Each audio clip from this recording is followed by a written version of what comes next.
Hey guys, welcome back to another episode of the Armchair Racers podcast. As always, I'm Austin Belke along with my co-host Kenny Kibbe. Today we're going to talk about the Daytona Road Course. Of course, last week was the Daytona 500. Just a quick recap of that race. Um, Pretty much a giant wreck fest, especially the one on lap 14 that took out most of the field. A lot of good cars were in that early wreck. What were your thoughts on Daytona, Kenny? Um, it's kind of what these races have turned into anymore. It's pretty much based on luck. You got to get through the wrecks, and I was quite surprised by the wreck on lap 14, though. That was a little much. I think Christopher Bell kind of caused that, and yeah, and then we had that long rain delay, and then come back, and then they settled down for a while, and then at the end it got kind of crazy again. Pretty rough accident, man. Last few years there have been some pretty devastating crashes. Glad everybody's been okay.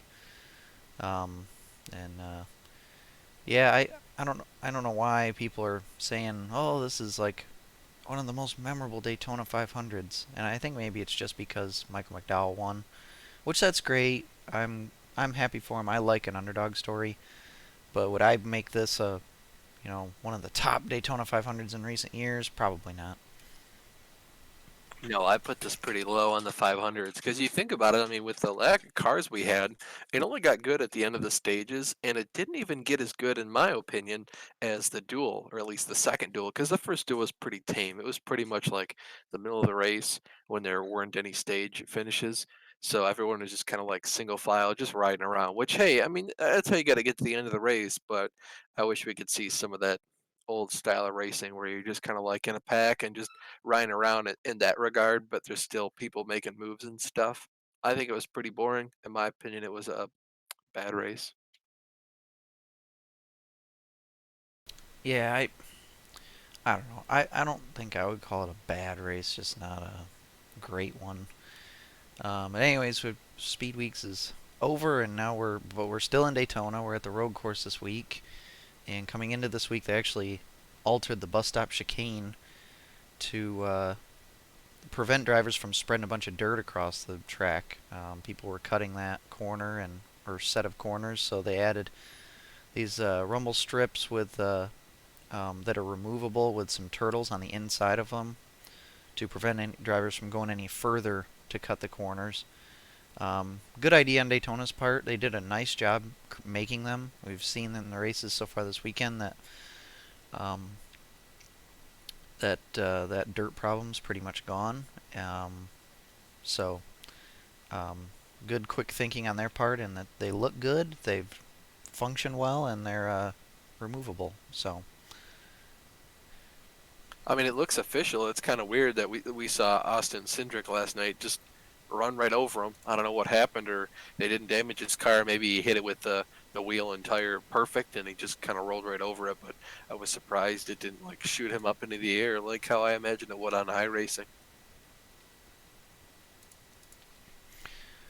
yeah, so I guess we can talk about the this week's races so far. Um, yeah, we had the Truck Series race on Friday night, which actually was a wet start.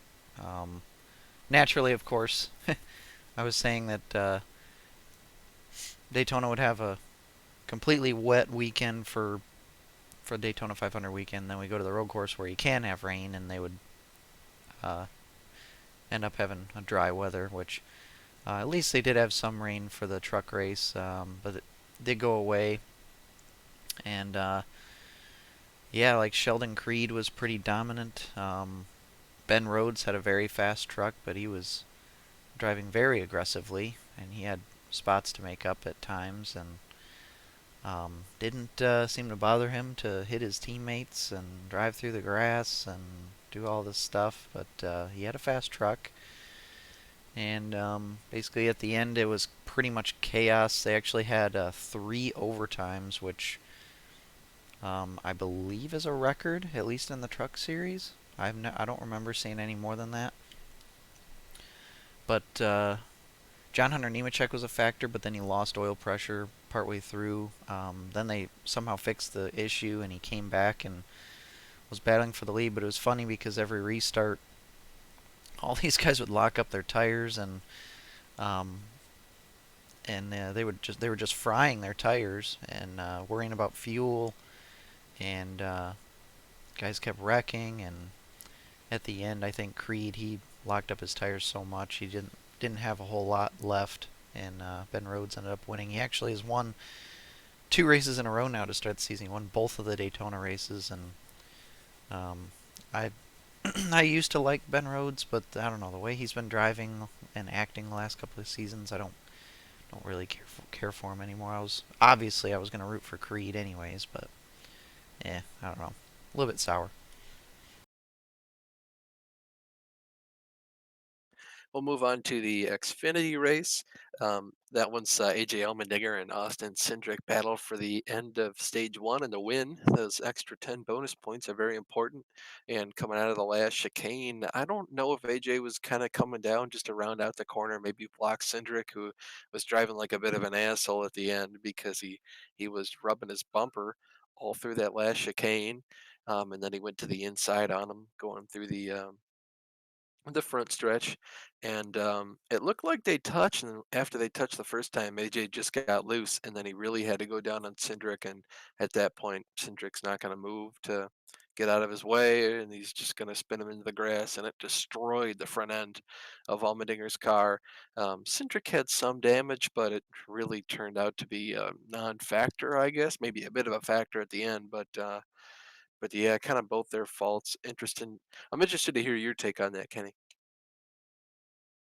Yeah, I think it's kind of both of their fault. It was, you know, I think Cindric uh, initiated this issue when he wanted to beat his back bumper off through the last chicane. Um, and they're both pretty fiery guys, so I kind of, I guess I didn't expect it to escalate that far, but Allmendinger blocking to get to the finish line, I kind of don't. That's not exactly surprising to me. But then, you know, he really didn't need to block him all the way down to the, try to block him all the way down to the apron. But then, Cindric too, when they started hitting, Cindric didn't have to keep his foot in it either. You can tell he did not lift at all. He just wrecked him. So yeah, I'd put it on both of them. They're really disappointing. I'm glad that Cindric didn't end up winning, but um, disappointed that that completely took Allmendinger out of contention. And yeah, hopefully he can get by that and we can have a good race next one. But yeah, it was kind of just stupidity on both of their parts. Do you think AJ's going to pay him back later in the season at another road course fighting for the win? Just dump him? Um, I don't know if he'll necessarily like pick a spot to pay him back, but I really do have a feeling that just about every time on a road course that I mean, obviously these guys are going to be at the front. So I really have a feeling that like every road course we go to, there's going to be contact between those two.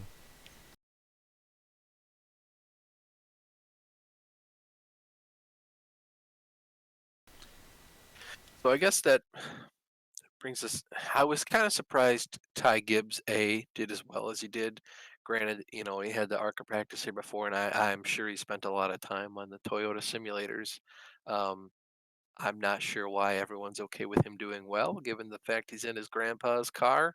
Kind of seems like a Austin and Ty Dillon thing, but if he's more successful than they are, I guess it'll keep the haters at bay for a bit longer.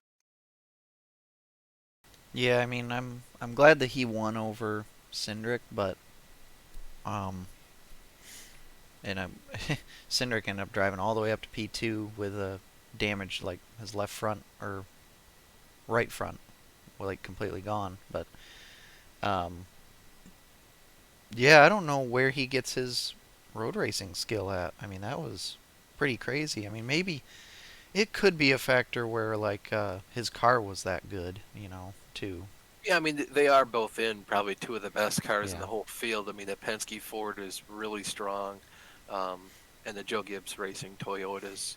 are super strong too. So it just depends. I'm not too surprised that the Chevrolets, even the junior motorsports Chevrolets, are kind of in the back, or at least behind them by a bit.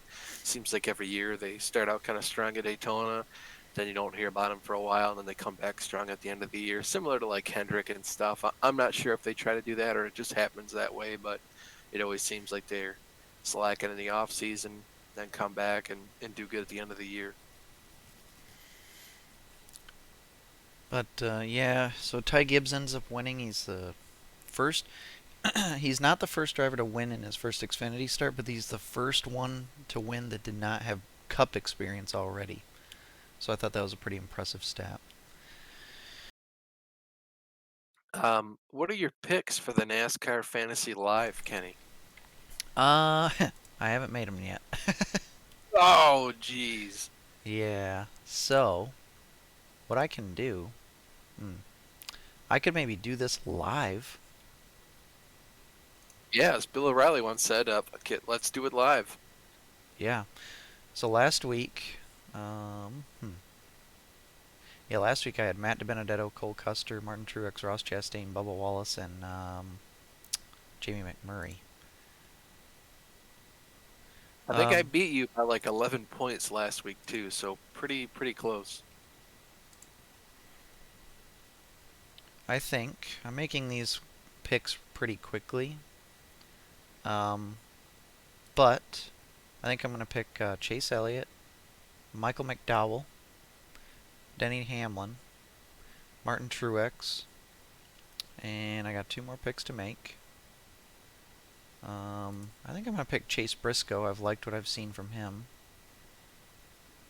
And I'm going to pick, um, once I find him, Ryan Blaney. I'll put him in the garage.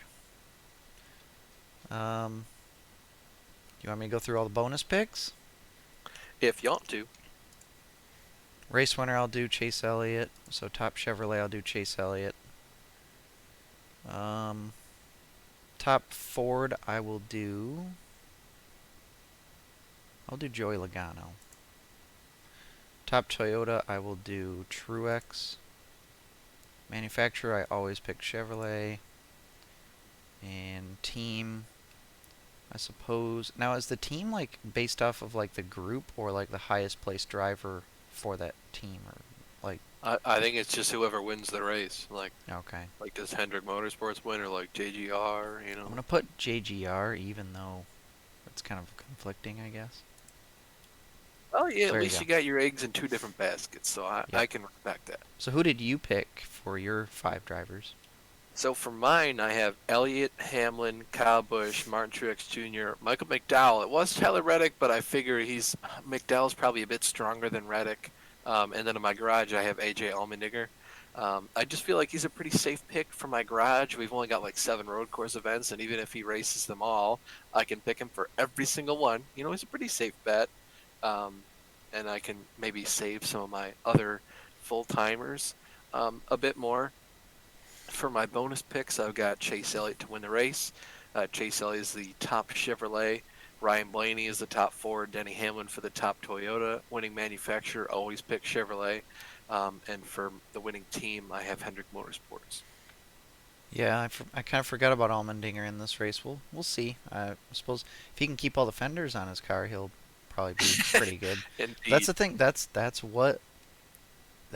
kind of his downfall sometimes, the over aggression. So we'll see. Yeah, like I said, I mean, I used to be a big fan of him, and you know, when he went to the road courses, I was always pulling for him. You know, of course, Jeff Gordon probably more so, but you know, if Jeff Gordon wasn't winning, it'd be cool to see AJ Allmendinger get up there and roughhouse with him, sort of like he did in 2014 when he won at Watkins Glen, and he was always a factor.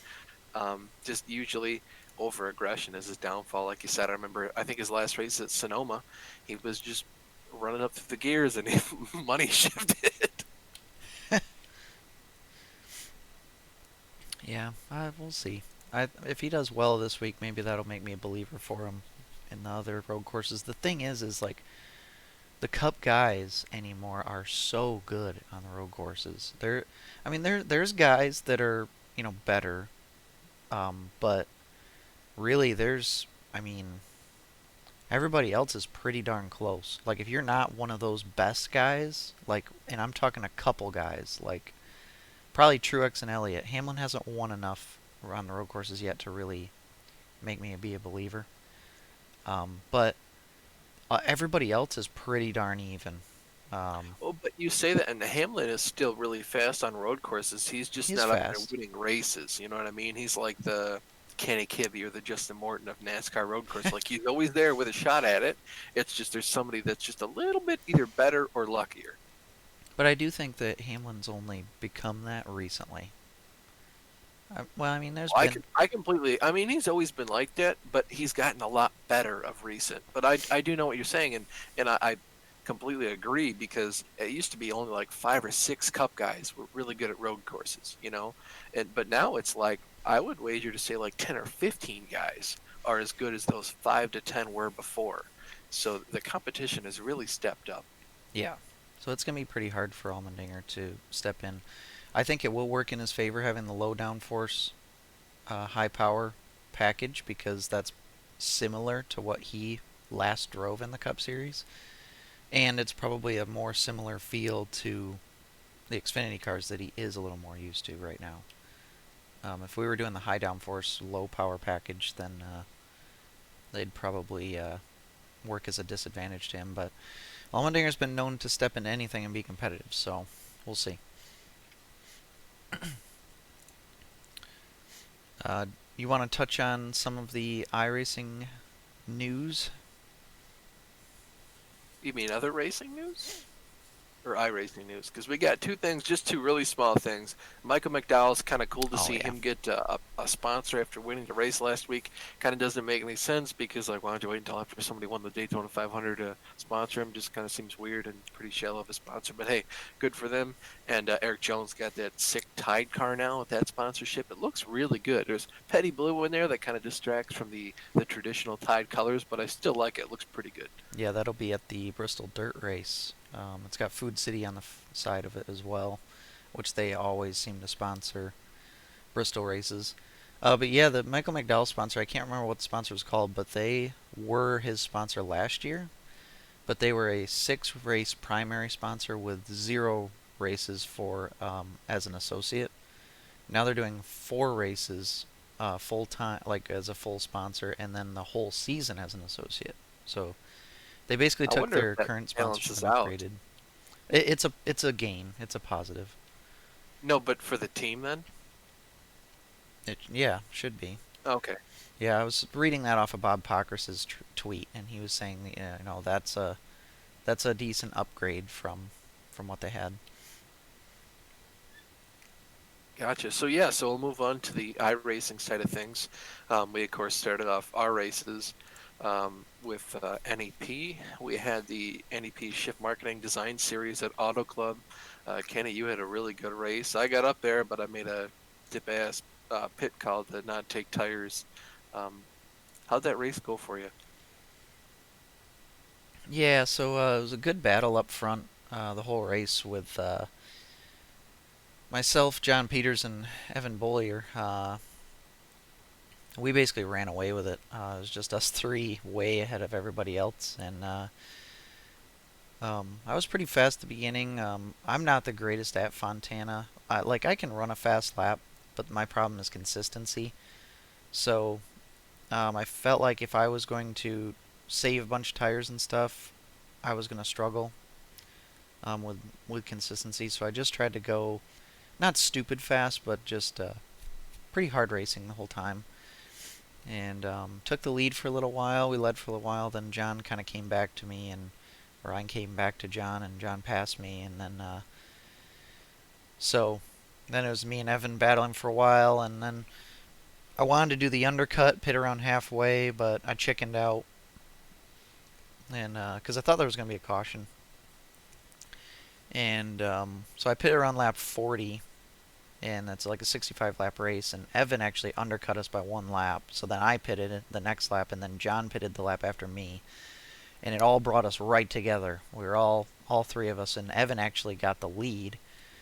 So then a couple laps later, though, he got up into the outside wall on the just on the front stretch. It was kind of bizarre.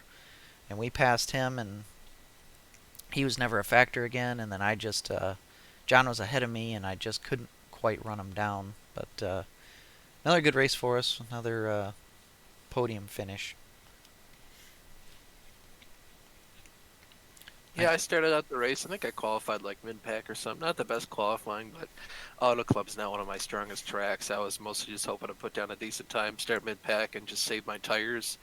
Um, I did a pretty good job because by like lap 30 or something, I think I was like fifth, right behind Matt Shanowski. He did a pretty good job of saving his stuff too, and it was pretty easy to make passes once you had good tires and everyone else's were on their way out.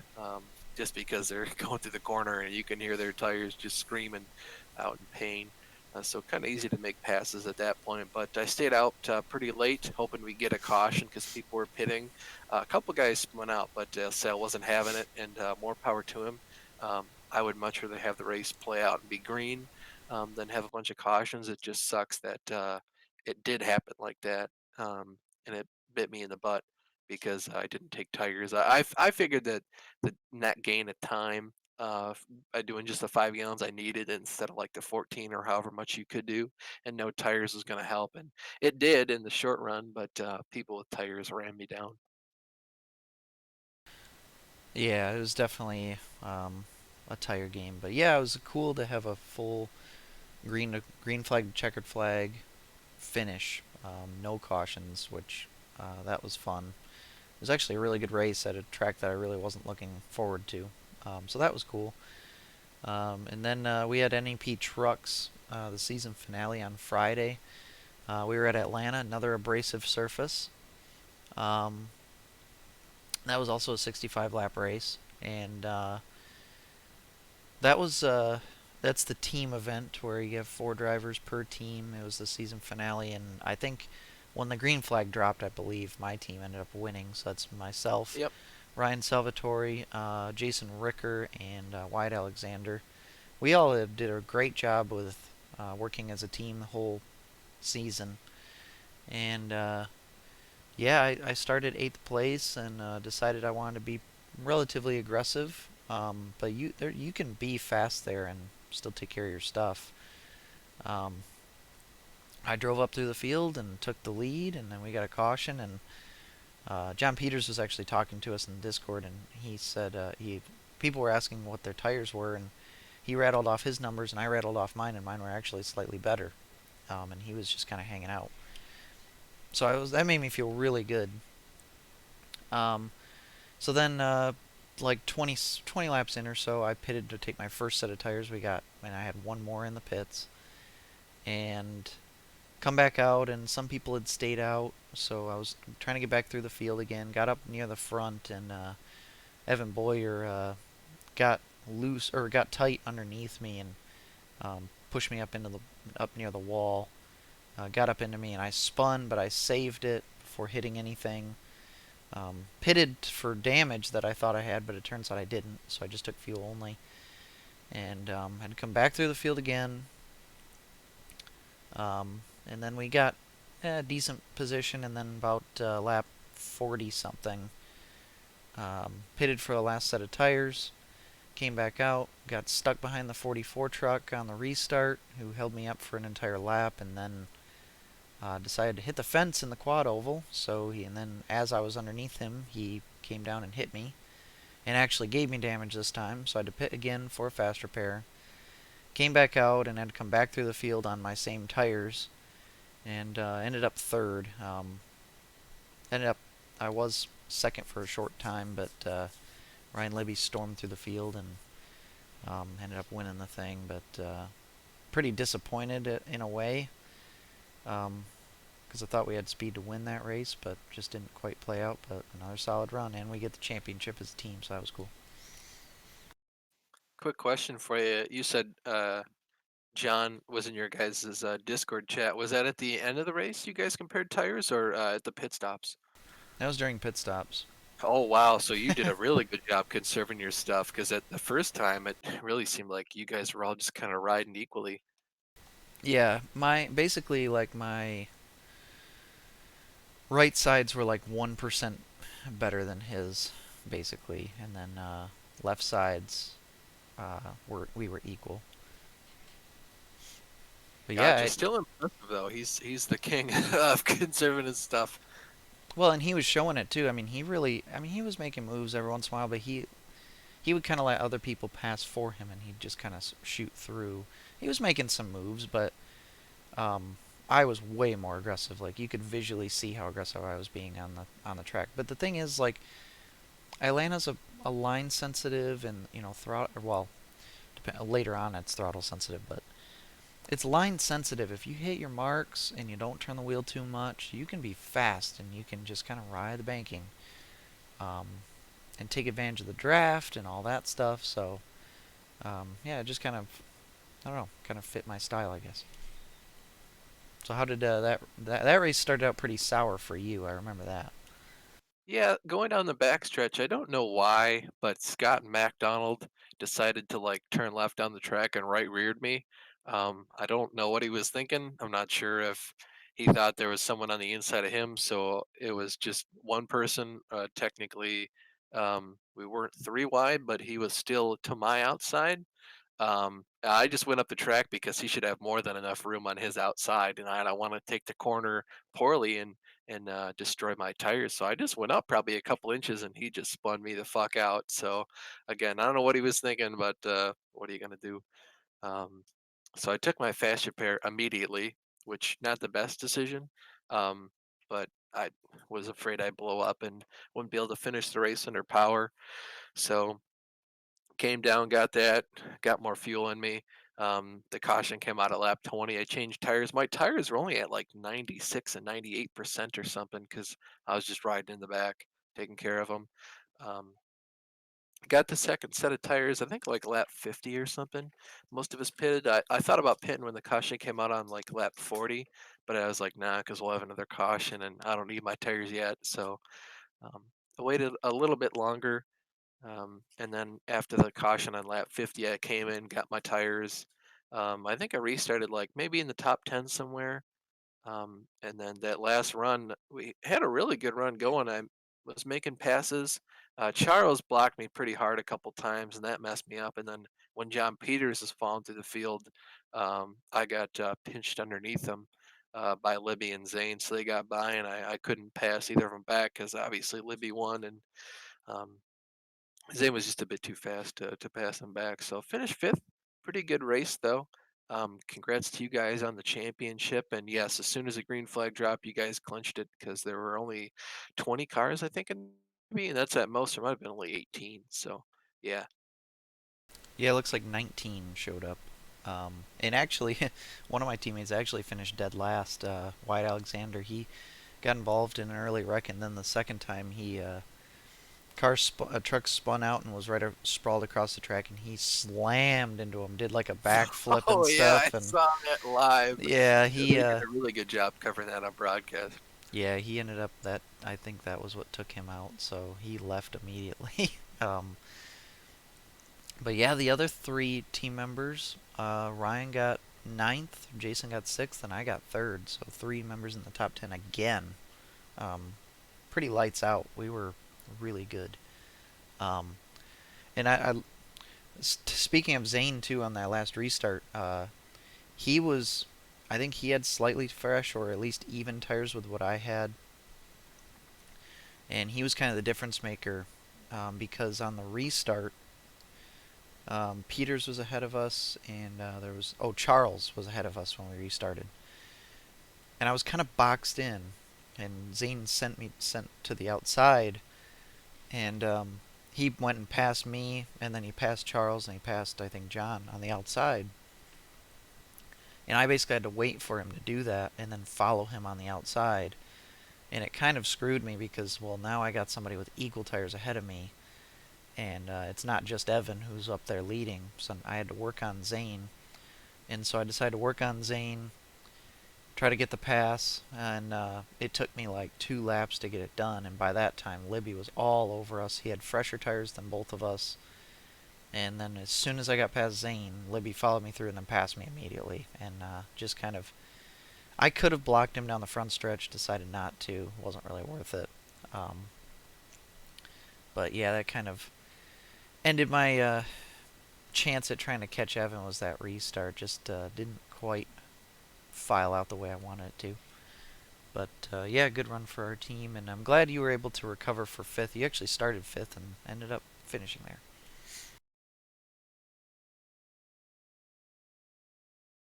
So we can move on to the BRL dirt stuff. Kind of glossed over that, but again, it's the same night. Midgets, midgets. They're they're getting canceled for a reason. I hate to say it because I know people like them. And then in the street stocks, I think I qualified like 14th, so I was fourth in my heat. The first heat.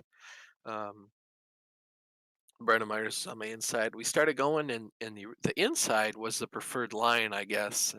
Still don't really know how to see all the grip on dirt. Kind of just go wherever I feel most comfortable and where the leaders want to go. I was able to pass them on the outside. I'm not quite sure how, but I did. It was really close, like probably a tenth or a hundredth of a second between us both because we were side by side out of four across the start finish. So I got to start ninth in the A main. Interestingly enough, Joe Segala actually qualified third overall, so he started the third heat race from the pole.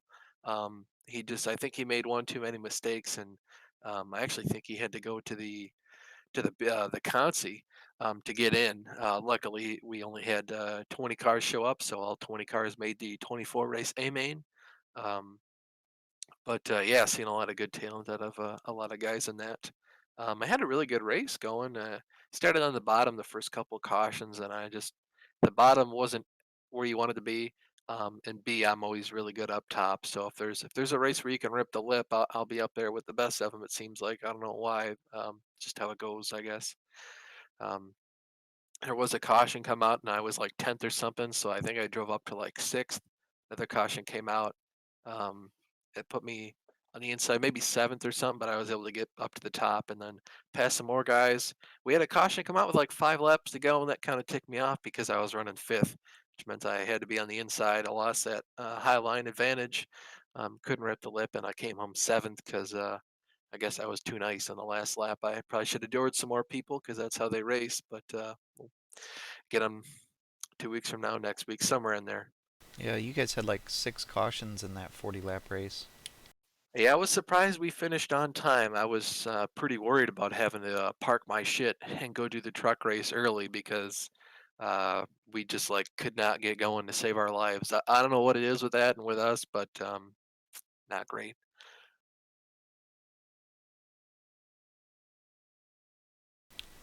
But moving on then to Saturday morning with the GTRL League, we were at Tsukuba this week.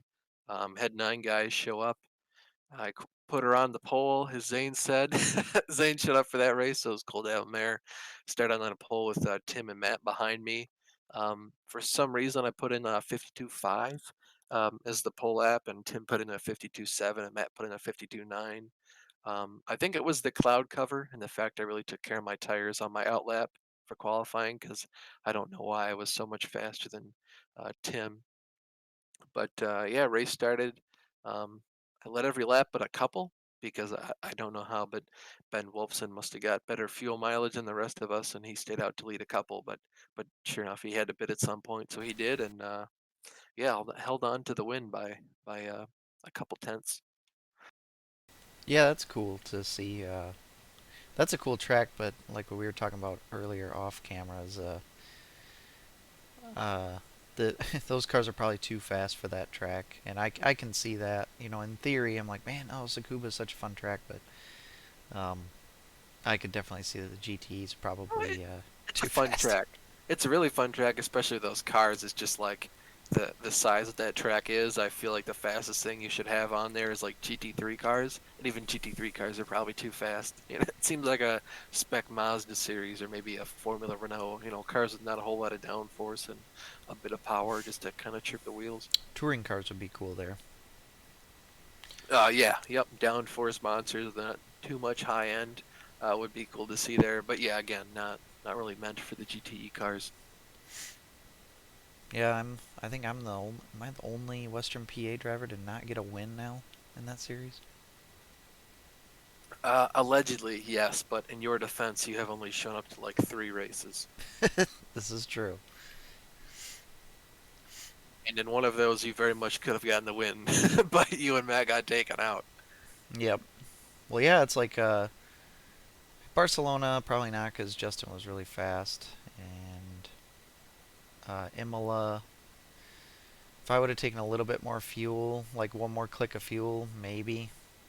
And then, Maybe, but I could have beat you out of the pits too. I would mostly chalk it up to yeah, if you and Matt didn't get hit because I think you were faster than Matt because you were catching him. I was. So if you passed them and didn't have to make that big fuel gamble to buy you like a second or two on the track, you probably would have won that race. Yeah. And then Daytona just didn't have the pace. Yep. Anyways, we move on to BRL Saturday. We were at Martinsville this week, and I wasn't there for the street stock race. I did watch some of the tour mod race from above. Yeah, we were at the paperclip in well, no, just almost heaven, West Virginia. Um, Street stock race started okay. I can't remember where I started, maybe either like third or fifth, but Jeffrey Harden started on the pole. I was trying to chase down Jeffrey in second, and I just tried to diamond the corner because I was just trying to see what all I could do to gain more speed and really catch Jeffrey because I needed to get up there pretty quick. Because usually in the past couple weeks we haven't had a whole lot of cautions in the street stocks, so I wanted to run him down. He was only like 8 tenths ahead of me, so I was just trying to see what all I could do and diamond in the corner too much. Jason Menda just got back to the throttle and wrapped the bottom, just stayed tight to the curb, and he got to the throttle just a hair before I did, and there was nothing to say on the spotter side that he was on my inside, um, and I was on his outside, so I assume it was the same boat for him, and he just spun me out. It's nothing he did wrong, but yeah, there's a big wreck from second on back in the field, um, and there was no caution for it for whatever reason, which makes sense until you look at Adam Shane. He got put into the outside wall by James Lowe because James couldn't check him in time. He didn't know what was going on. So he put Adam into the outside fence perpendicular to the wall. And there was still no caution. So Jeffrey had like a 2 or 3 second lead. And he drove a good race. JR, I think, cut the lead down to a second, but just ran out of laps, and there were no other cautions. We suspect cautions were not enabled for that race because that should have been a caution. I think one other wreck in that race. But moving on to the SKs, or sorry, the tour mods. You gotta get used to that. Sorry, I just don't really care about the cars enough, I guess. Ah, they're awesome. They're one of the best oval cars in my opinion. Well, I can't see shit out of them, so fix that, and maybe I'll like them more. Seriously, I mean, it's like having tunnel vision. I hate it. They're fun though. But you can't see anything out the right side of your car, and like everything in front of your car to the right side is non-existent. So good luck seeing anything. But yeah, I think I started like fifth or something. Maybe second. No, I don't know. Maybe third. Um, Again, I I don't know. Kurt was on the pole. James was to his outside. I forget who's on the outside of me. Maybe Donnie. Um, Yeah, Kurt was just a pretty timid going into turn one each time on the restarts. So he kind of stacked up the bottom row. And one time he stacked it up bad enough that James got down on the inside, as James always does. If he can get down low, he'll do it in a heartbeat. Um, Somehow he like it almost bit him this time because I didn't think he was going to do it, and Kurt checked up a bit more than I thought he would. And same for James, and I smacked James pretty hard. I got hit behind too. Luckily, we all gathered it back up, but yeah. So the second or third restart, I think Kurt checked up a bit too much braking just to make sure he made the corner. And he's of course trying to take care of his tires. It's his prerogative. I do not blame him at all for doing that. But JR just kind of like sent it in around the outside, didn't think it would stick, and sure enough, it did. And he got the lead and never looked back. Yeah, I joined in that to spectate, probably somewhere around halfway, and saw a couple more cautions. But yeah, I saw that JR had already. Actually, I joined in more like lap 35. JR had already gotten the lead, and But at that point, like James was not in second yet. Kurt was still in second, and Kurt had a good race though. He ended up finishing fourth. But then like on a restart or something, James got into second, and I thought maybe he could do something with him, but it looked like from above that it was pretty tough to pass in those tour mods. It Um, was. They were really tight in the center. yeah. So James and JR kind of got in a train, and then you were hanging around the top five. You ended up fifth, and Brian ended up getting all the way up to third. He started 14th. Props to my man. 11 There is places. there's something about Brian in Martinsville that he Yeah, just does really well there. I don't know if his driving style, just mashing the pedals, but you can't just mash the pedals because you'll spin out. So as right. much as he calls himself a pedal masher, I think he um, just has a good he's line there. And also Todd Liston ended up 16th to 7th plus 9 spots there, so good for him. So yeah, JR wins, James second, Brian third, Kurt fourth, you were fifth. Donnie Moore gets up to sixth. He was in the back for a little while. He gained some spots near the end. Todd seventh, and Steven Spees will be on the pole next week. He was in eighth.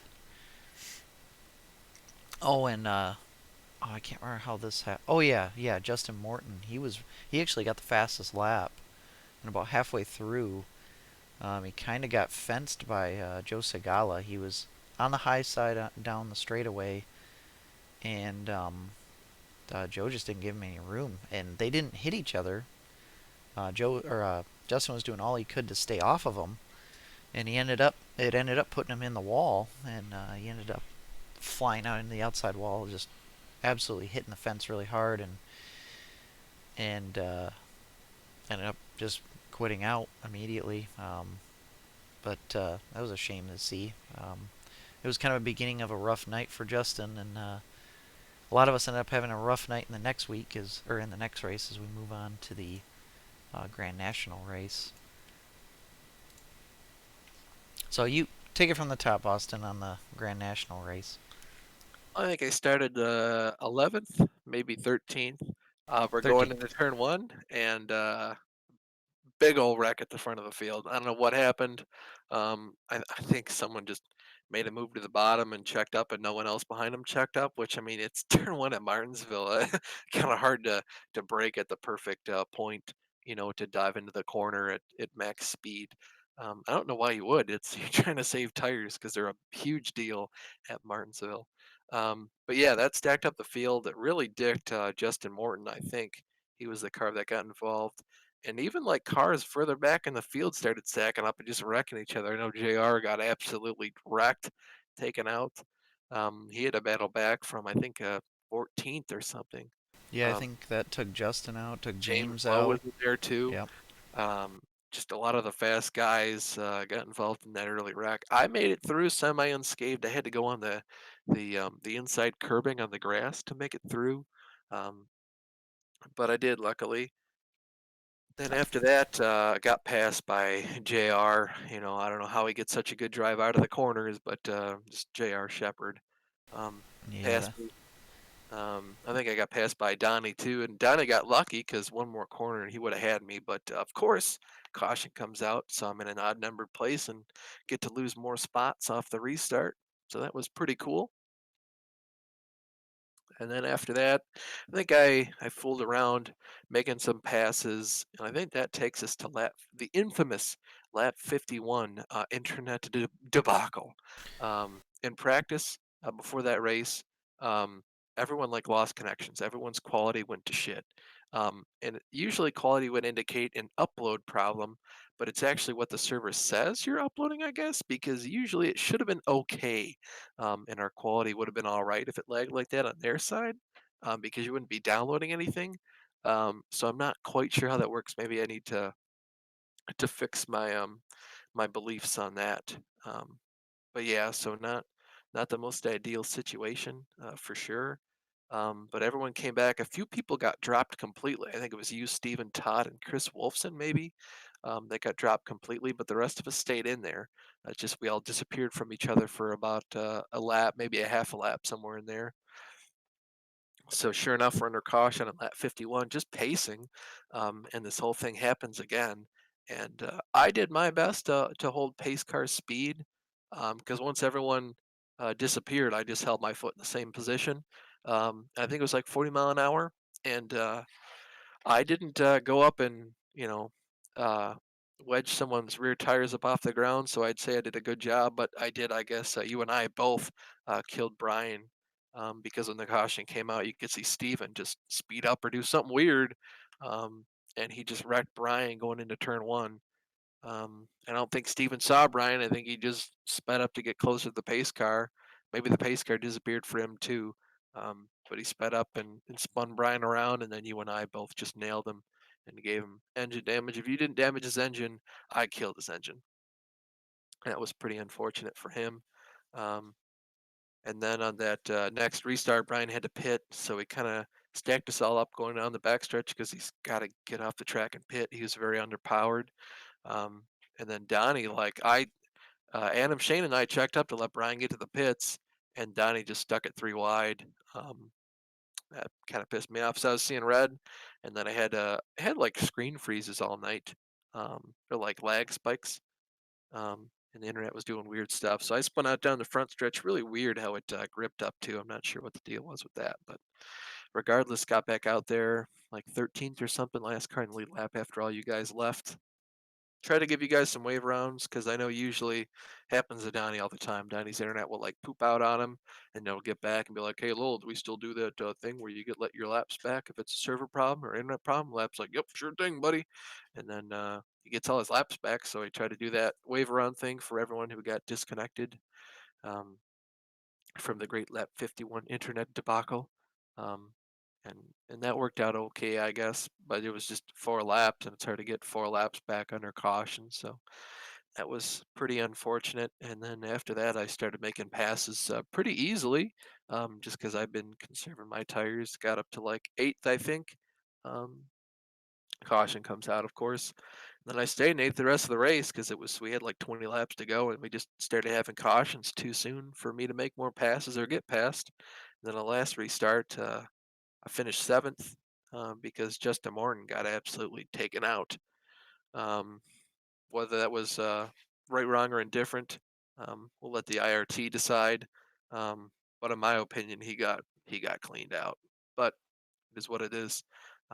Curious to hear how that race went for you before the infamous Lap 51 internet debacle.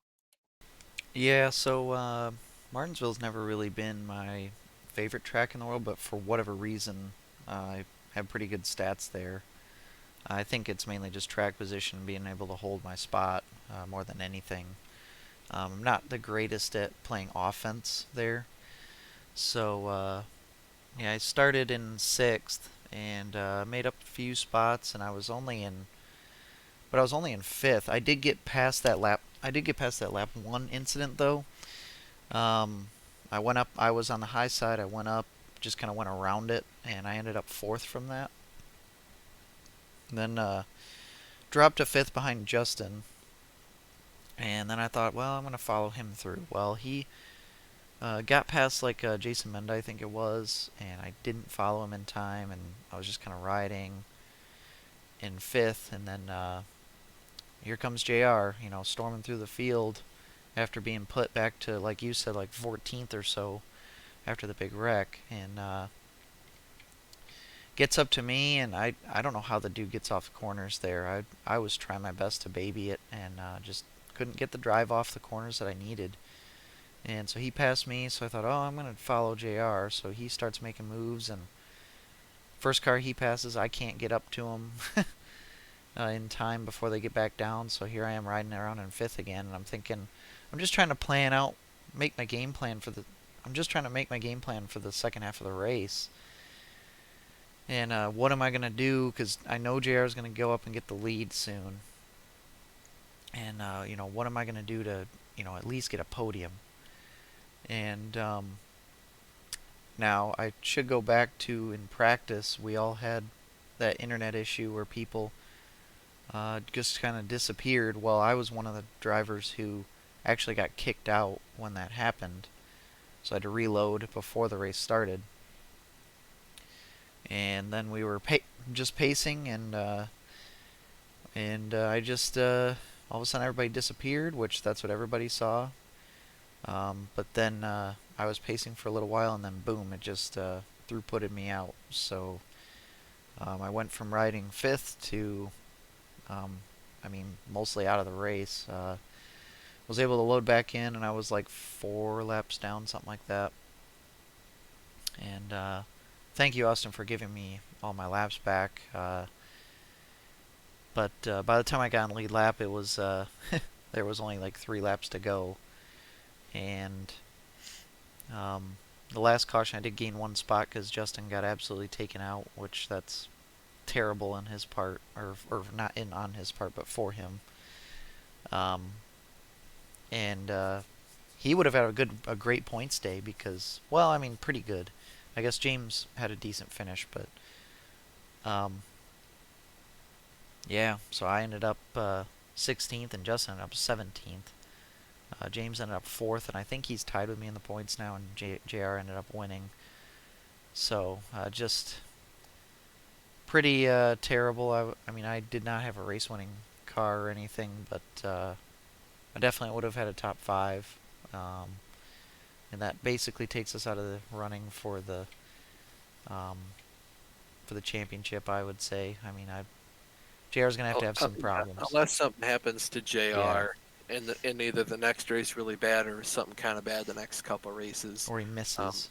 you guys, yeah, or he misses a race, that would completely probably take him out of contention because then instead of losing just 18 points, which you get for starting and parking, he'd lose, like 30 or 40 to you guys. So, which again is not an insurmountable difference for JR, but certainly not the best to come back from. But yeah, it really killed me that you guys left so late in the race and we only had, so many cautions at the end. And when you guys get your lap back, you have to literally drive around the field. There's only so many caution laps, and um, I can't believe we didn't give Brian his lap back or give him back to lead. I did not know we drove through him and killed his race because he drove a great race, until that point, and he just got taken out by Steven, and I don't even think Steven knew he took him out because I didn't see Brian. I didn't see anybody until I got to turn two, and I just saw Justin facing the wrong direction. So I don't know what happened to him, but that's just pretty laughable, quite frankly, on iRacing's part, and it Yeah, makes everybody look bad. yeah, it was just kind of a bad situation, but hopefully we don't have those problems next week. And yeah, I guess I'm just gonna go trophy hunting these next few races, and I think you should just park JR. Put yourself in championship contention by yourself. well, maybe somebody else will park them. I don't know. I can't wish that upon him though. That's the thing is this season I wanted um, like me versus JR straight up championship battle because last season I won the championship mainly because He JR missed missed a a race. race. Yeah. So I was behind by 3 points coming in this week, but I did have a win this season. So it's like you know, and if I would have won Nashville, it would have been even closer. But so I was feeling confident. Like, listen, we're totally still in this. And I was losing a little bit of confidence during this race at Martinsville, but I wasn't completely defeated. Um, No, because again, even if you finished in the top five, you'd be like 5 or 6 points back from JR. Which again, going against JR, he's probably going to win every race, so it's going to be hard to get those points back. However, if he finishes third twice, second twice, you win a couple races, or and I hate to say this, maybe he gets wrecked or taken out one race, and you win or something. You're back in the hunt. Even Stevens. and lately we've been having those lap one accidents, and JR's gonna be starting around eighth every week, so he's right in the thick of it. Well, right. If So he's not in the accident, it's happening just in front of him, and he gets plowed through by someone behind him, or something else yeah, stupid. yeah. So like those first few laps are pretty, sketchy for JR, but um, yeah, but now it's like he's gonna either have to miss a race or have some big time problems for a couple races. So um, yeah, but And they're going to have to be late in the race too, yeah, unless a bunch of people get taken out and he's one more lap down than everyone else trying to get the lucky dog because we've seen him get destroyed early on in a ton of races and somehow he always comes back to at least get on the podium, if not just win. Well, I think he's so good at passing people already, and then people a lot of times will, once he's to their inside, they just concede. They don't even fight him. And for a guy like me, I wish that they would fight him just to make him work that little bit extra harder. But I mean, he's gonna complete the pass anyways. So See, I do it both ways equally. I concede to both you guys. well, thank you. Oh, you're welcome. You're welcome. Although, quit bad mouthing me. I'll park your shit, Kenny. Oh yeah, I know nobody's safe. But anyways, yeah, we'll keep going and see if we can get another win at least through the last part of the season. But anyways, another iRacing update before we move on to a different racing sim. I did run NIS NASCAR iRacing Series fixed at Daytona road course. For anybody who doesn't know, the NASCAR iRacing Series is they have a fixed and an open. I'll probably be running the fixed setup. They run mostly I believe it's half distance races, and they follow the NASCAR Cup Series schedule. So you can run in Saturday at noon Eastern is one of the time slots, which is the easiest for me to make. So I ran that this week, trying to do the full season. I ran Daytona 500 last week and got 11th, I think it was, but ran really well. And this week there was only 12 splits at my time slot. I was split 3, but I was barely in split 3. I was the number 35 car, so I had the lowest I rating out of everybody in there. But it does go off your road I rating, and a couple things about that. That puts me in a well, technically a lower split, because my road I rating is not even 2,000. However, I feel like my road racing skill is higher than that. It's just I don't run really any road official races. It's just basically the endurance stuff. So I actually felt pretty confident. And we went in, we qualified 13th, avoided a bunch of chaos early on, and we ended up in the top 10. And we had to pit once. There's no cautions in iRacing on road courses. So we pitted around a little bit before halfway, actually. All the leaders came in, so I decided to come in. Got our 4 tires and cycled around to basically battling for 5th. And I made a couple mistakes in the West Horseshoe. We kind of had some lazy half spins, a couple of them. Um, and fell back to 6th. I was 5th for a little while, dropped to 6th.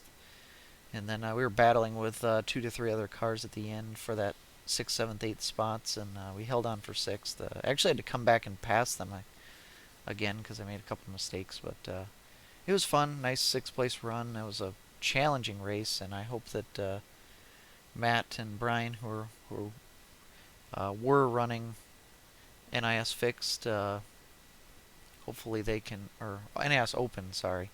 Hopefully they had good runs today. Their race is probably nearly over. Have you been keeping up with Brian's stream at all while we've been doing Yeah, this? they got 10 laps to go. Matt is currently P13 and Brian is currently P21. Gotcha. Are they in the same race? Yeah, they're in the same split. I don't remember what the iRating difference was in my race, but yeah, there's probably not a whole lot of splits. I wonder how their open setup is, how good it is, because that's one thing I haven't tried. Um, Usually, whenever I build the sets with the flying arrows, all the road stuff was pretty much the same. I mean, you could change, the springs and stuff, and maybe some stuff in the rear end to kind of tighten it or loosen it. But for the most part, it was all pretty equal. There wasn't too much you could do to change it. You could change some of the gearing, but not much. so we're going to Homestead next week, right? I don't know that for sure. I must assume that because somebody was saying we're staying in Florida for 3 straight weeks, and if that's the only other track in Florida that they go to. Yeah, I'm pretty sure that's where we're going as Homestead next week. So, um, that's a decent track for me. If I can stay out of wrecks, I can Yeah, we did Road to Pro pretty well, not great last year because Well, we were we what were running. We had good speed, but we just got caught up in we the wreck. did. Yeah. Um, anywho's, so we'll move on. We'll be covering my NIS fixed through the year here. I most likely will get we'll run all the races, or at least try to. So our buddy Brian on twitch.com/Rusty Buttons, I believe is the handle. Twitch.tv. Yeah, sorry, twitch.tv/, Rusty Buttons. Every Sunday night at about 6 o'clock Eastern, I believe, he broadcasts NR 2003, and he's been doing the 1983 NASCAR Cup season. He's already done the 80, 81, and 82 seasons. He takes all the drivers, he does all the paint schemes for them, and puts them in. He runs the whole series. He does full length races. Um, and it's really interesting and fun to watch him. His commentary is hilarious.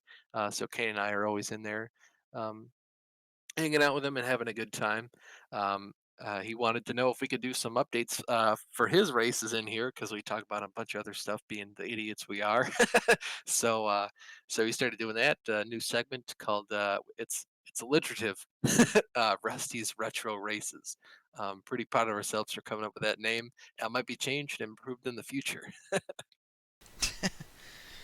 So yeah, I suppose we can start off with his Daytona 500 that he ran last week. So he basically, I don't remember if he's going to take any weeks off like what real NASCAR does, but he basically started his Daytona 500 week the same week as the real race, and so he had speed weeks and he had a Busch Clash and all this stuff. I'm gonna go right to um, basically the 500, but a lot of drivers entered in to this race. I mean, I can count them real quick. I think it was like 70 or something that tried to make it in through the speed weeks and then the duels and in the qualifying and stuff. Yeah, so 29 Brian ran the drivers. crash.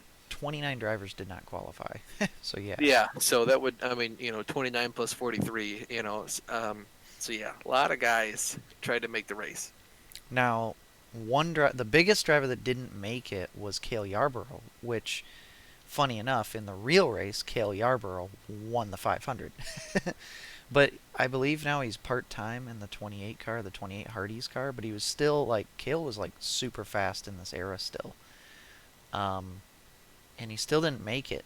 And David Pearson didn't make it. Um, Rusty Wallace was going to be interesting to see if he was going to make it because I think he was one of the drivers who um, in Brian's career had actually won in his first career start, I believe. It was either his first or like second, but he didn't I make it think he was either. second in his first and first in his second. Something like that, yeah. So he didn't make it, and some kind of nobodies ended up making it instead. Dale Earnhardt actually had to take a provisional, and Dick Brooks made it last provisional, starting P42. Um, the pole winner was Darrell Waltrip with Bobby Allison on his outside. Now those guys are um, like Bobby Allison now in 1983. He's in the Miller car for the first time. He was in the 88 car. So that's kind of a big storyline coming into this. Brian ended up starting 12th, and he's been good at Daytona in his past races. Three starts. I mean, he won the Busch Clash. Yeah, he did. Three starts, two top fives, three top tens. So he traditionally been pretty good from 80 on.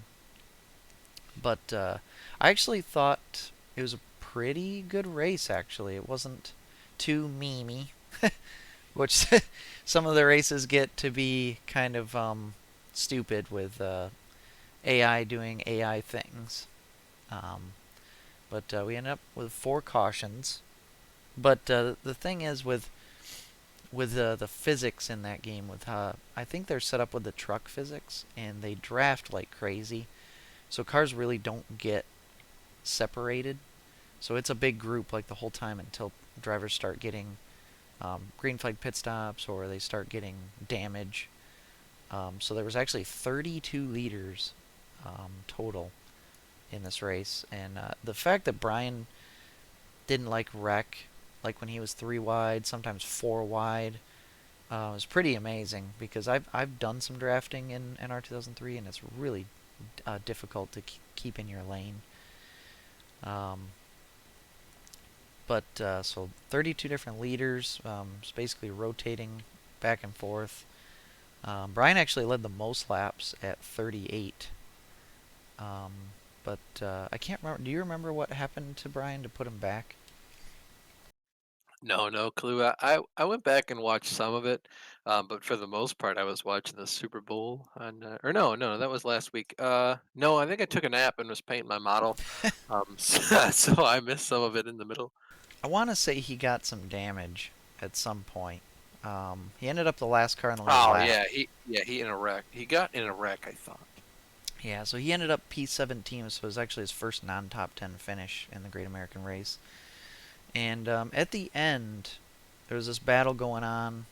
You had Lake Speed, Daryl Waltrip, Benny Parsons up there, Buddy Baker, and want to note too, Brian did set it to put Cale Yarborough in the race. He basically had another driver who was kind of a nobody drop out, as if they withdrew, so he could get Cale Yarborough into the race, and Cale ended up finishing 28th, 5 laps down, and there was a big wreck right near the end, I believe.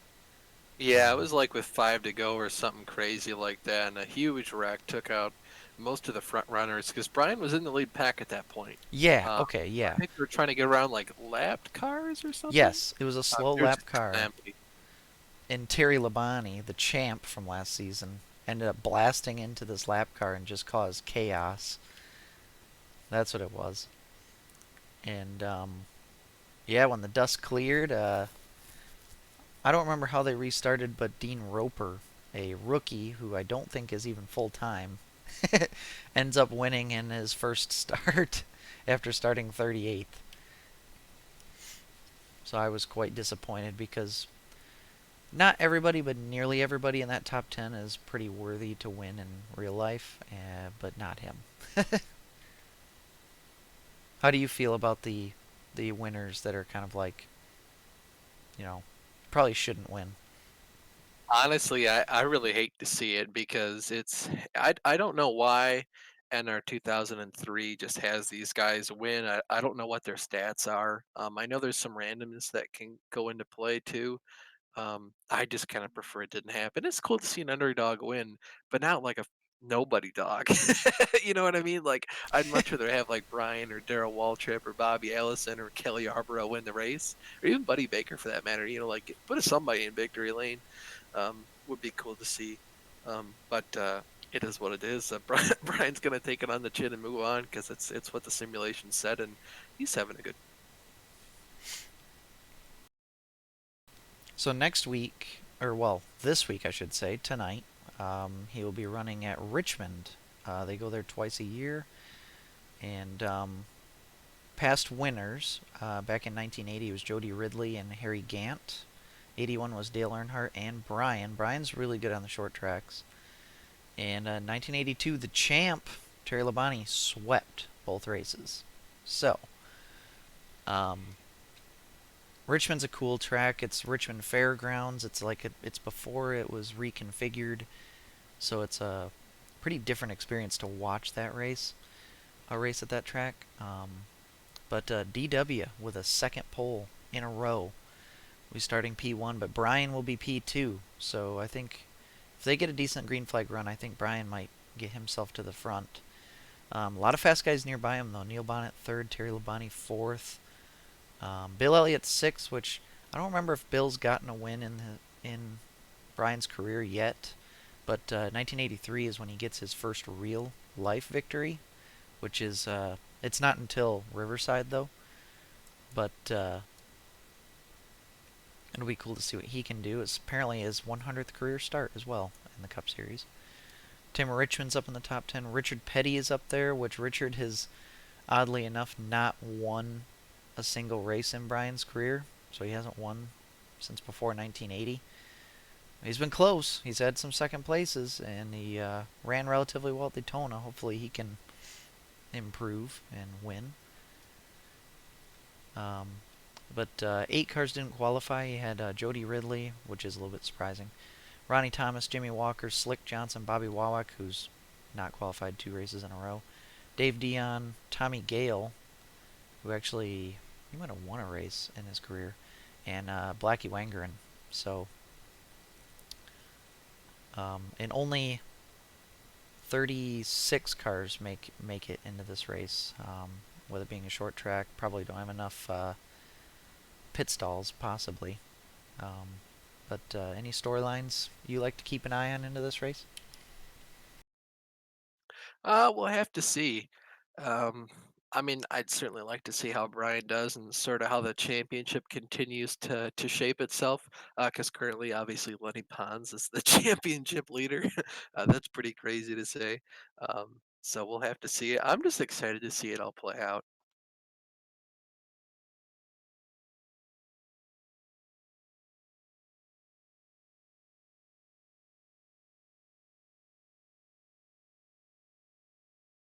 Oh yeah, sorry, I messed that up. Yeah, sorry.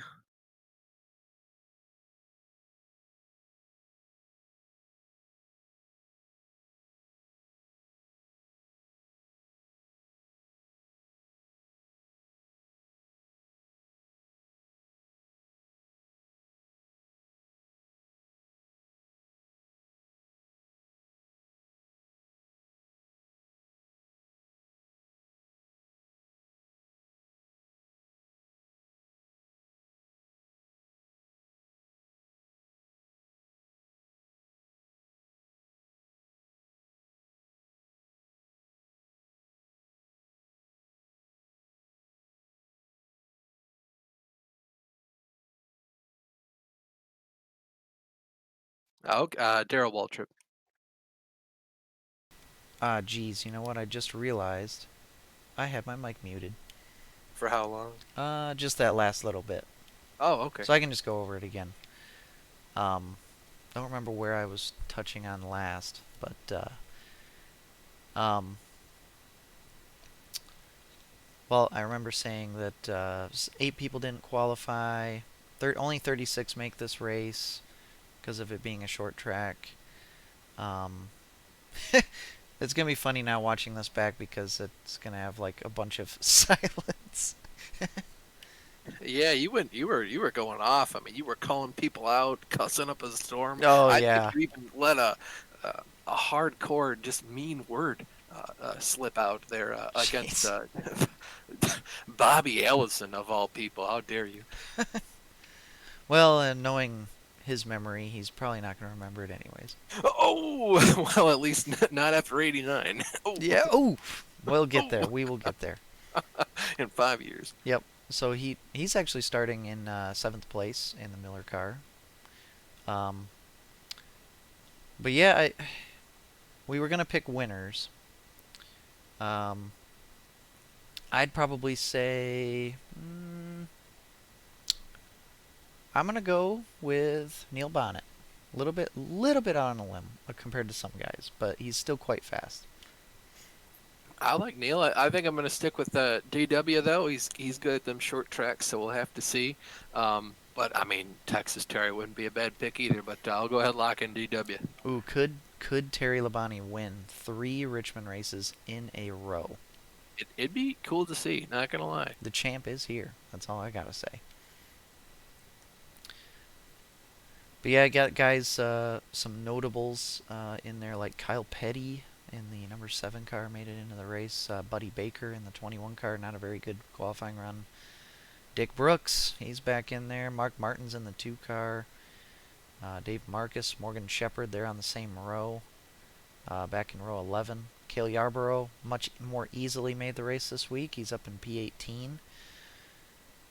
Jeff Bodine's in the 88 car. He replaced Bobby Allison, so it's going to be interesting to see what he does on that team. Ricky Rudd in the 3 car. Dale Earnhardt's in the 15. They're starting 12th and 13th. Richard Petty Again, he hasn't won yet in Brian's career. He's starting P10. Harry Gant's in the top 10. Pretty star-studded top 10. You got DW, Brian, Neil Bonnet, Terry Labonte. Ron Bouchard's kind of the only slight surprise, although he is very consistent. Bill Elliott, Bobby Allison, Tim Richmond, Harry Gant, and Richard Petty. So, um, hopefully it's a good race. I don't remember how good the last races were there. Hopefully it's not too comical, but I guarantee we'll be having a good time, and we can tune in at 6 p.m. Eastern tonight for that. And it should be pretty close to the end of the Real Cup race, and if they're both on at the same time, I'll be watching both.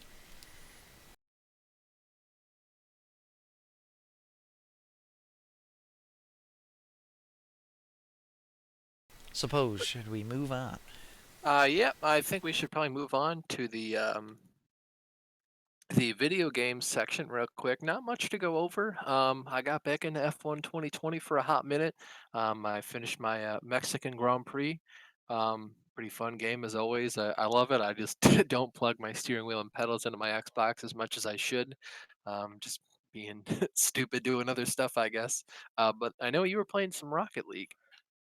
Yeah, this past week we've been bugging Justin to try to play Rocket League. I know he's not a huge fan of it, but thing is, Brody and I will play tournaments online, but they only do 3v3.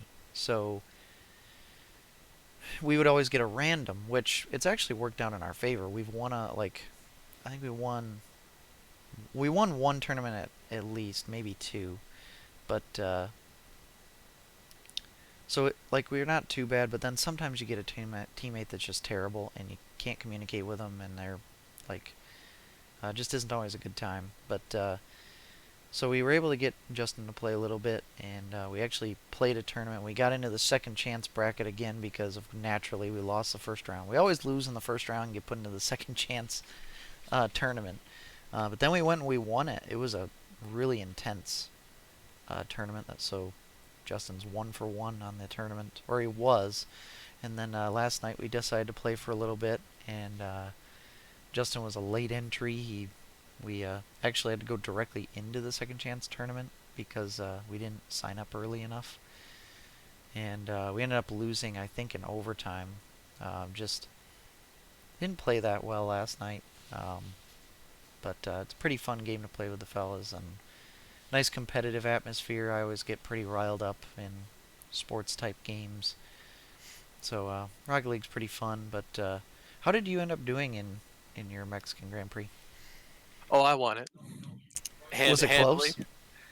No, not at all. I don't know why, but I left the difficulty at like 75, so I'm pulling like a half a tenth, at least 3/10 a lap on Max Verstappen and Lewis Hamilton. The difficulty should probably be up at 85 for it to be a close race. And to put me where my car is, it should probably be in the 90s or maybe up by 100. But I just forgot to change it after I think the Coda race because I hate Coda. I'm not looking to battle people. I'm just looking to start last on the grid, get some new parts, and win. So how was the weather? Was that at tricky at all there? I mean, it was hot and slick, but you you just gotta underdrive the car to save your tires. I really try hard to save my tires in that because it's a huge deal, especially in the. And you wouldn't know this because you haven't played it much, but the practice program, there's one where you go out and do the tires, so you can like they see the tire wear of you in your car, so you go in and you kind of putz around for 3 laps and just do a like race pace. Um, and usually there's like two lines. There's a dash line where you should be, and a line of where you actually were. And I'm usually like way above that line because I'm conserving my tires. And even if I have a difficulty where it should be, and I run the good times, I'm still above that. So, and it's pretty handy because you can go in and then you can like it'll give you a better pit stop cycle than everyone else because instead of starting on the softs and going to the hards, it'll say you can start on the softs and go to the mediums. And so it'll like just change your whole race and it changes the whole outcome of pit strategy and stuff. And it's really cool to see it change because it knows you're good on your tires and it really makes a difference late in the run too because you can keep clicking out. Same thing in the Grand National cars. If you take care of your stuff, it'll be there at the end. Really quick on that too. Um, Not sure if it was ever made official, but they did officially um, EA officially bought Codemasters. That's like done deal now. So they're gonna be taking control of F1 and Dirt. Um, there's some other games that they add too. So I think we'll see how that affects the F1 games, and I'm more concerned about the dirt games. That's more what I play, but yeah, hopefully they at least keep them going. Obviously they'll keep F1 going, but will they keep dirt going? I would assume so. Hopefully they don't ruin it, and also like smaller games, like there was a game called Onrush. I would think that they probably won't make a second Onrush now, um, with EA controlling it, but we'll see. EA's made good games in the past, but they kind of, like at least with their sports titles, they kind of got to a point where they monopolized all the sports titles, and then they seem to kind of get lazy with how they make their games, and they only seem to care about microtransactions. So, yeah, I don't know if it's the greatest news. It means that those games won't die probably anytime soon, but uh, hopefully they'll be good. What do you feel about it? Not the best. Sort of the same ways like, oh, it's good that they got bought out and they're making good money, being profitable. So that's good. I just hope EA doesn't take it and ruin it like they did the Star Wars games and stuff like that because it'll become laughable pretty quick. I feel like if EA does what EA normally does, it will not be a good game. Yeah, like Codemasters, I mean, don't get me wrong, there was games where they completely dropped the ball or missed, just kind of missed on their ideas. Project Cars is another one that they kind of control. And I mean, like, I think they might have done Grid as well, which Grid, I can't stand Grid. But, Grid is terrible. yeah. So, like, there's games where they didn't do well, but then there's games like Dirt and F1 that they really, really good games. And I think Dirt and F1 are probably more of their flagship titles, anyways. So, I just really hope that what I'm hoping for on the dirt side is right now they have the dirt series and then they have dirt rally. Dirt rally is like their simulator type series. I hope that first off that they keep that series around and that they don't turn it into arcadey or ruin the physics because that's like my biggest concern. Um, I hope they don't try to make it more consumer friendly, I guess, for the casual gamer because that's the whole point of them making Dirt the regular Dirt series because that's more arcadey. I don't really care for it. I've played it, um, but uh, the Dirt Rally series is meant for a hardcore sim type player, and I I mean, hope look, they and they keep can that do that going. with both titles, like F1 and Dirt Rally. Mm-hmm. However, like make it be a simulator mode and then make it so you can just outright and only focus on the simulated physics, right? When you want to play arcade, make the damage be like less intensive, probably not a factor at all, and make the grip be like 200%. I don't care. You know what I mean? Like that's possible too. Then you can still make money off the people that only play with a controller and don't really care to have a simulatory race. I just don't want them to ruin the sim physics in order to Yep, cater for to sure. the arcade physics. Yep, it's the same gripe we have with Forza if they change that, you know what I mean? If Yep, they change Motorsport to be arcadey, it's not going to be good. right. Anyways, that was kind of a mini rant, but we have another rant in store. I think I'll let Can you we take the also reins. talk about your winning streak yesterday and the fact you didn't feed your cat until you lost? Oh, jeez. So that was. You guys were on a super streak and you were telling Brie like, "No, no, I got to feed my cat." He's like, "No, So then we'll lose." I always feed my cat at 5:30, 5:30 a.m., 5:30 p.m. And um, we were playing Rocket League at the time, and the cat, his name's Leroy. He knows about when it's dinner time, and we were playing Rocket League, and I was like, all right, next time we lose. I said this before 5:30 too. I was like, next time we lose, I will, you know, take a break, feed the cat real quick. And Brody, of course, being Brody, is like, well, you can't, we won again. You can't feed your cat.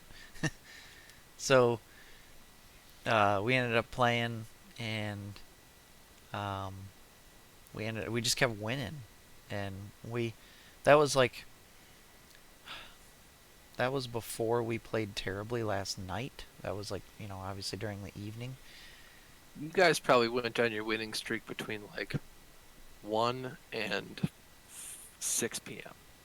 Probably, Yeah, it was probably yeah, like probably 5 or yeah, it 6 was like because of four, the Xfinity race. yeah, 4 to 5 or something. But yeah, so then, um, well, yeah, so we were playing and kept winning, and I think I ended up feeding him like it was only like 20 minutes late. Like it wasn't terrible, No, but no, it was not egregiously late. It was like probably 10 or 15 minutes yes. after you normally would have. But like it was just kind of funny because every time we'd win, I would just kind of look at the cat and go like, "Sorry, buddy, gotta keep playing." Like Yep. that's the way it goes. And I Uh, was like, "Hey, you got some hard food in your bowl. You didn't finish from yesterday, so go to town." yeah, man. Look, that's on him. Yeah. So, I mean, he can take care of himself at least in that respect. And he's not gonna starve. Like he's not skin and bones No. already. But anyways, we'll move on to the rant and review for this week. We didn't have anything super egregious. I mean, we could have ranted about the iRacing thing, but we already did. And I guess Austin Cindric being a jerk. But we pulled this one out of our back pocket: meaningless statistics. And I have in parentheses passes, lead lap finishers, and lead changes. And what I'm talking about with this one is usually NASCAR or the broadcasters will describe some statistics about the race to say it was so good or really bad. And the same thing goes for other sports people and J Ski as well, as much as I love his site. Um, but just because you have a lot of people finishing on the lead lap doesn't mean it's a good race. You know what I mean? Um, and just because there's a lot of lead changes doesn't mean it's a good race either. Same thing with the amount of passes. It's nice to see that people can pass, but if people are passing for the wrong reason, that's bad too. Lead lap finishers, I mean, you can go to the Nürburgring and nobody's going to get lapped in a 5 lap race. It's going to take you like an entire hour, but hey, nobody got lapped. So good for us, right? But if you went to Martinsville 15 minutes in, guys be getting lapped. So just certain things that like you think like, oh, that's probably a good thing. Or like, wow, this race was absolute dog shit. And it really wasn't. Yeah, I think I do like the statistics for like drivers individually to gauge like how. Well, but those aren't meaningless though. Right. Yeah. So like, well, I just wanted to kind of throw a disclaimer in there, like, to gauge like how good a driver is in traffic, how good they are at passing cars, things like that, finishing all the laps, running in the lead lap, that kind of thing. Um, but yeah, I see where you're coming from. That looking at stats for a race is has no burden on whether or not the race was good.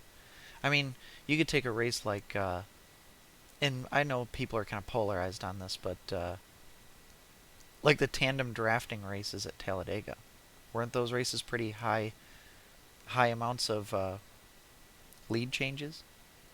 Yeah, definitely. So But I hated tandem drafting. I know there's people who have said that they liked it, but I couldn't stand it. I'd rather people be bunched up in a group. I'd rather that too, or at least spread out like the late 80s, or early 80s. Um, I'd prefer that as well. The kind of strung out racing versus the tandem. I can see why people like the tandem racing. It made it pretty interesting, and it was kind of fun to watch. But again, it's not the race I'd prefer to watch. Yeah, And I'm a big stats guy too. Like I love reading about statistics and looking at statistics at the end of the year, even race to race. I know we shared the one um, news article a while ago that talked about like who got the most lucky dogs and who finished the most races on the lead lap or passed the most cars or finish a lap down and stuff like that, and or led laps. That's interesting to me. Um, it's just these statistics to say like a race is good or bad are kind of meaningless and stupid. yeah. I mean, I don't mind seeing these statistics, but I do mind like if people gauge whether the race was good or not based on them. No, and that's the same thing for me. I like to see them, and it's like interesting. Like, oh wow, this Daytona 500 had a lot less passes than others. Does that mean it sucked? Not necessarily, um, but let's not define an entire race by these three stats or something. Yeah, and I hope that like sanctioning bodies like NASCAR and stuff don't look at that and go like, oh, this package had this many passes and stuff at this track, so that means we should go with this.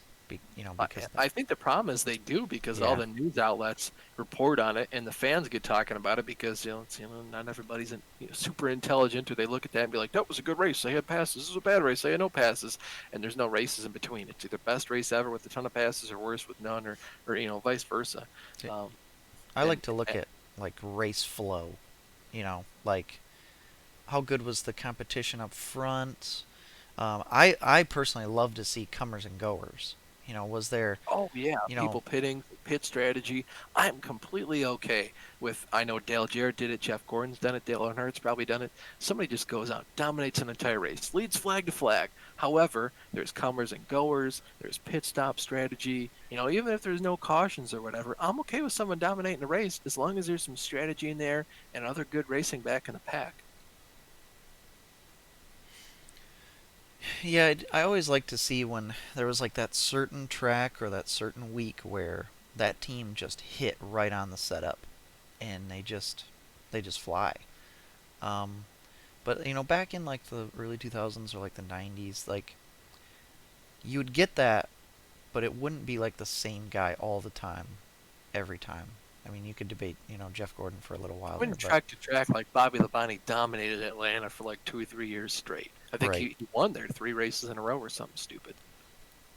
But I did like that there was certain drivers that were just every once in a while, you'd have a really good in it, and you didn't have to have like the best team necessarily to have at least a strong run. I mean, just look at like Ricky Craven winning at Darlington in '03. That car, he was up in the top, 10, 15 all day long. He didn't luck his way into that. And also, he wasn't trying to hold off Kurt Busch either. He was actually attacking him to get that win. So, um, the fact that like a guy like him can race against a guy like Kurt Busch, and Kurt Busch is a Roush equipment, says a lot about the package that they had and the racing that they had at that time. Yeah, even I know there was one race where I think it was at Kentucky, but Eric Almirola, and this was back in the 43 days, I think 2012. I don't know if I mentioned that, but they went to Kentucky and he just dominated the race. Like he had the fastest car on out and out pace. It was just a huge deal for him to be doing so well. I mean, we're talking Martin Truex Jr., Brad Keselowski levels of dominance at that track that year. Um, and like he just went out and they hit some magic with the setup. Unfortunately, he got a tire twice and DNF'd the race. Maybe that's why he was so fast. The tires were just too aggressive. But yeah, it's neat to see someone just go out and dominate a race. Well, and I think and we still do see that every once in a while where like a driver who or a car that isn't always up front kind of shows those bright spots. Like we had Tyler Reddick at Phoenix last year was a good example. Um, and we might have an example of that today with it being the Daytona Road Course with guys not exactly used to this place yet, and it's also early in the season, which I think leaves some openings for some guys to sneak their way up there. But yeah, I like to see, and I like comers and goers through the race too. A guy that's strong at the beginning, maybe he kind of sucks at the end, or vice versa.